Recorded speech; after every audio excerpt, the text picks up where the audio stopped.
I thought I'd treat you to a slightly different video today. This is a Yamaha music module.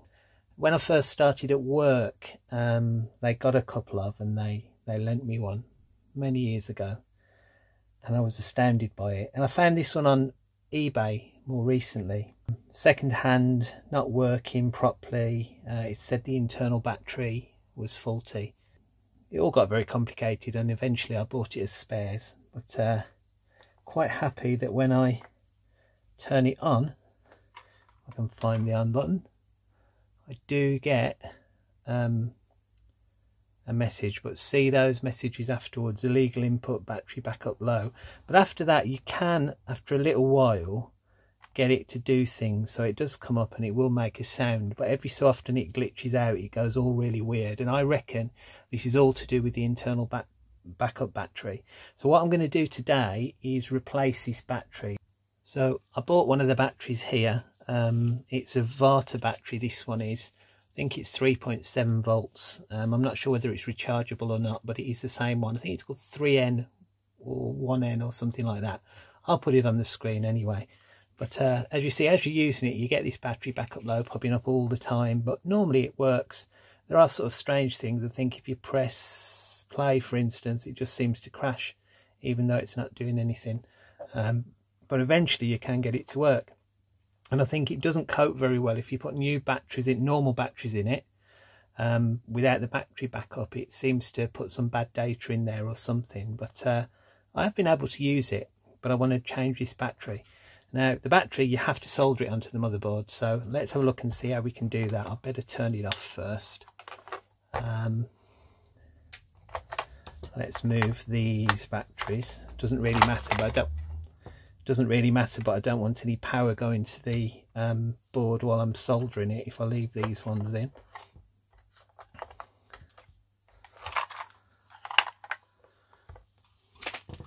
Okay, guy who sold it to me could only find the middle key, the middle screw.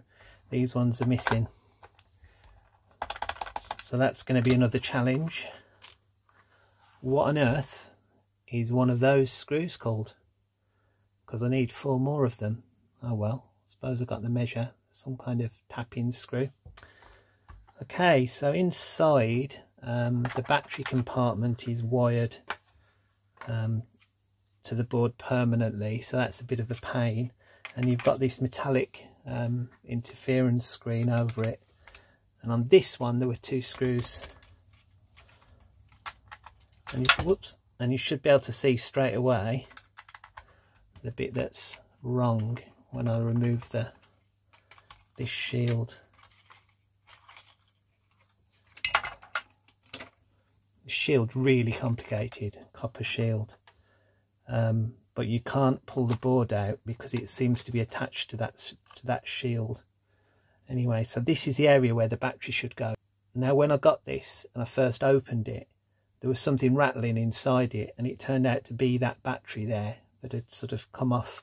I think maybe the previous owner had tried to put a new one in, but the new one I've got has got the tabs on it. So let's whip this board out. Pull off these 3 connectors. Second one. There's the third one. Then the board does actually then all come out. First of all, these little things where it was attached by like push-on strips there. I don't know whether they were supposed to be soldered at some point, but I can put the screen away now so I don't damage it while I'm doing this. So let's give a close-up of the battery, and just about see that there. That's where the battery goes. Useful thing is the plus is marked, so this side here is plus. One of the things I like to do, if there's a plus on it and it's in white, is just mark it on the pen so that I can see the red as well. So now I've made the plus red, just so I don't get it mixed up. So something seems to be going on here. What I can't tell is whether this is corrosion from the existing battery that was in there, or this is someone's tried to replace it before. But anyway, so I have to remove that one and that one, and that should take the two metal tabs out. So I'll put my desoldering on. You could do this with a normal soldering iron, and let's go from there.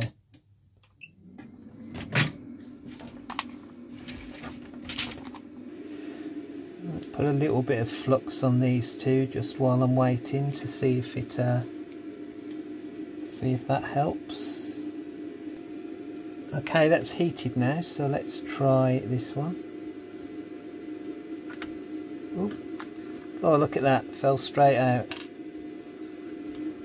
That was easy, but let's clear the hole.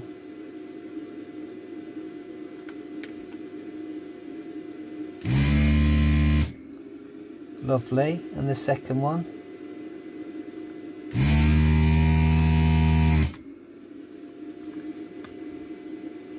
And the second one's going to be a little bit more difficult.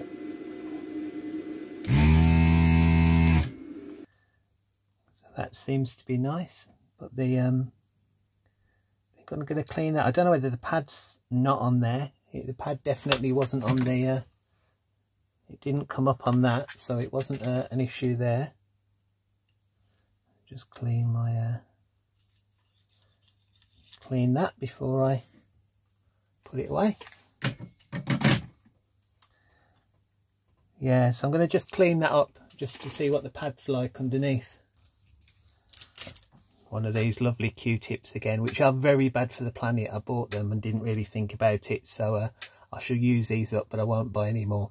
But yeah, I love them. Break that off. There you go. And that's some alcohol at the end. Let's see what's going on there.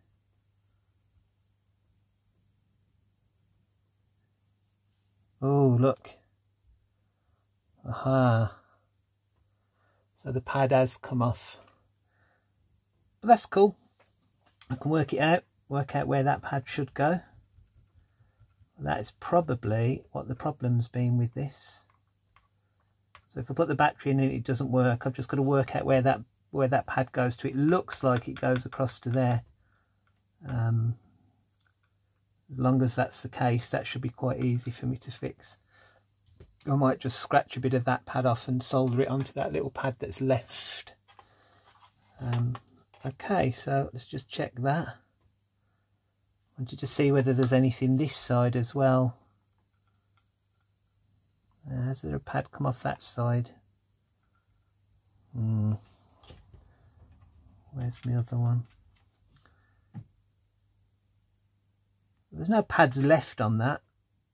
On either of those. I assume that was the red one. Yeah, so no pad on there. Well, that's good. So let's this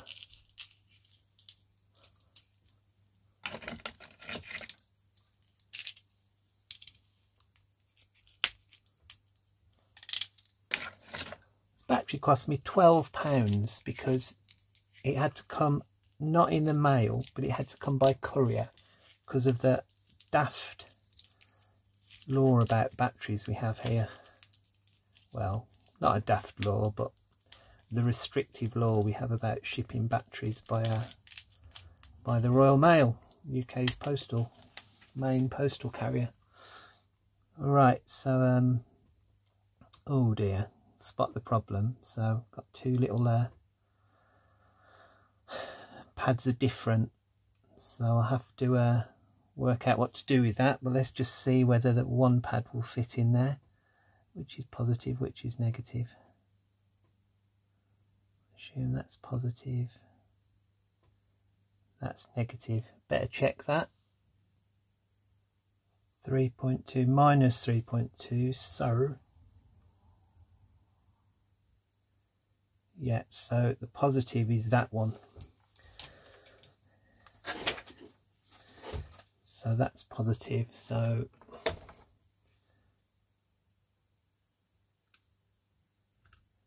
I'll mark that as well. and then hopefully I won't wire it in backwards. So annoyingly that will go into that hole, no doubt.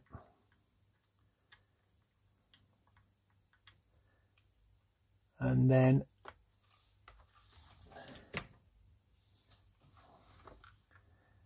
I need to find some other way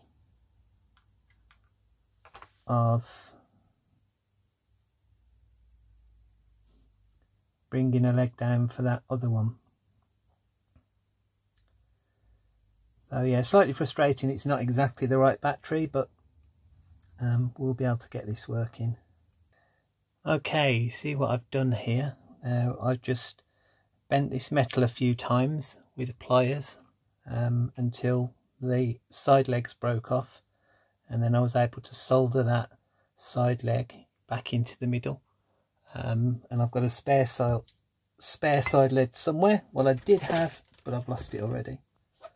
Now, while I was doing that, I also tested this. So I looked closely at this bit here. I might have a picture of it, and this was just a pad that didn't connect to anything. I thought it might go off that way, but just underneath the plus there's a little via, so it doesn't connect to that. That via just goes somewhere else after that. And this pad definitely isn't connected to anything on that that side. So hopefully now I can get this in here. Oops, making sure I do red to red.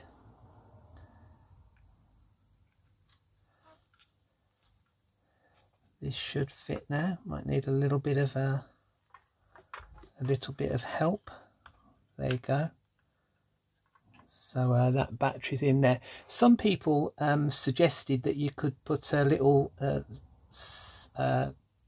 CR2030 3020 battery in a little case in here and have that. But the reason I went for the original one, because I don't know whether this is rechargeable or not.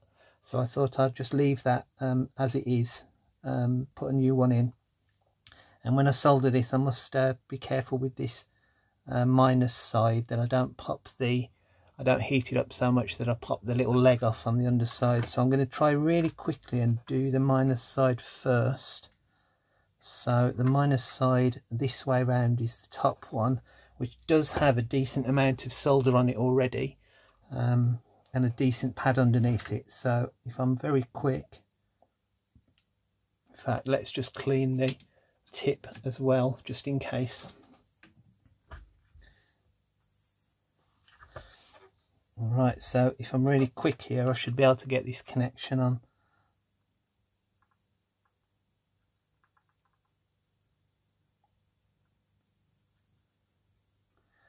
Okay. Of course, this would be much easier if you had the correct battery. So a bit of a blubber solder, but I didn't want to come a cropper on that. So let's just test I've got continuity.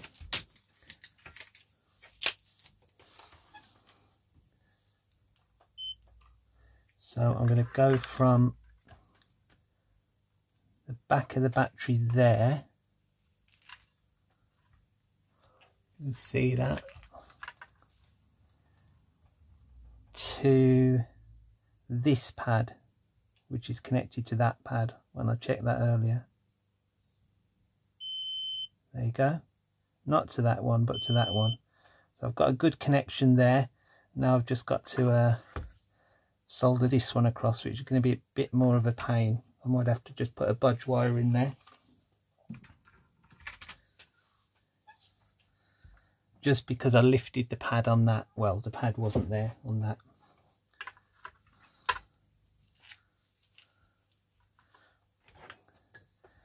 I did just scrape the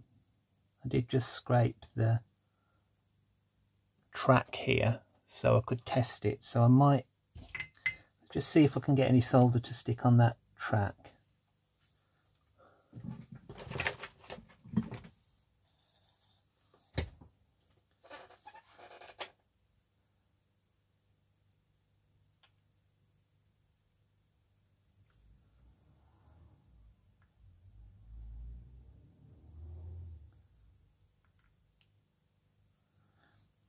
That's it. If that's gone on the track, that might have done it. So let's test for continuity again. So I'm going to test between that big bit and the back of there. Yeah, so it looks like I've got continuity across there now. So not fantastic, but there should be a link between those two, which is where it went anyway. So that's excellent. And now if I change to voltage,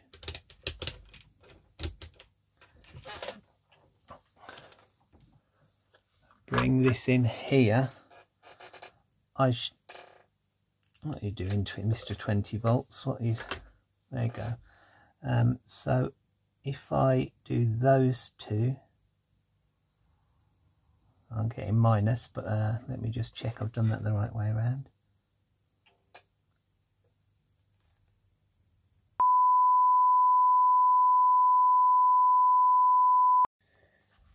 So let's just check this, that I'm getting power through here now. The bottom one should be positive, the top one should be negative, and I should be getting over 3 volts. There you go, 3.2 volts, excellent. Now it's supposed to be joined to that pad there and that pad. Am I getting those through there? Excellent. All right, so that's the voltage sorted. The power battery is there, so as long as I haven't messed anything else up, and that should put my, so as long as I haven't messed anything else up, that should fix the battery back up on this Yamaha.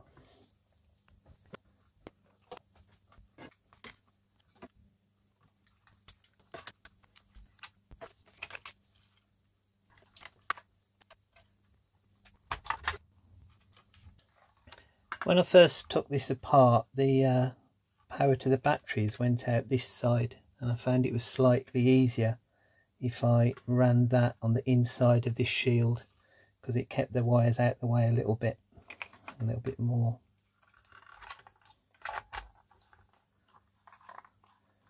When you were reassembling it.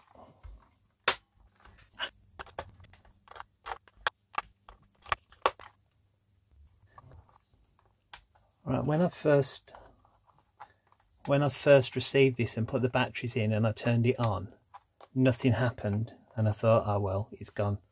But there's a contrast thing here for the LCD display, so if you mess about with that, then there it is. So did you notice then what happened when I turned it on? It didn't come up with that memory error, which is good. So let's plug it in. Shall we do line out or headphones? Let's do phones. All right. Let's see whether we can get it to do something. If we go to menu and demo.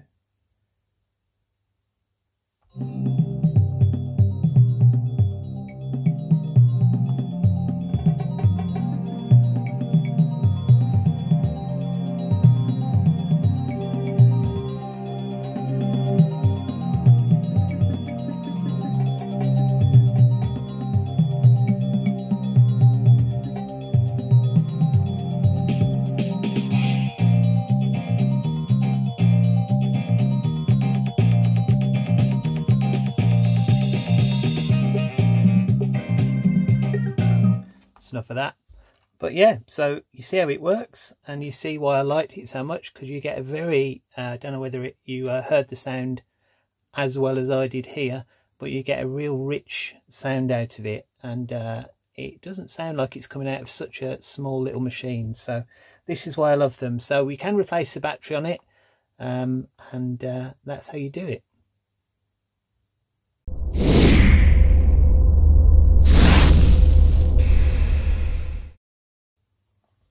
Did you notice my mistake in that? When I first put the battery back up in, when I tested the new battery, I got my positive and negative mixed up. So when I first put the battery in, the backup battery, I put it in the wrong way.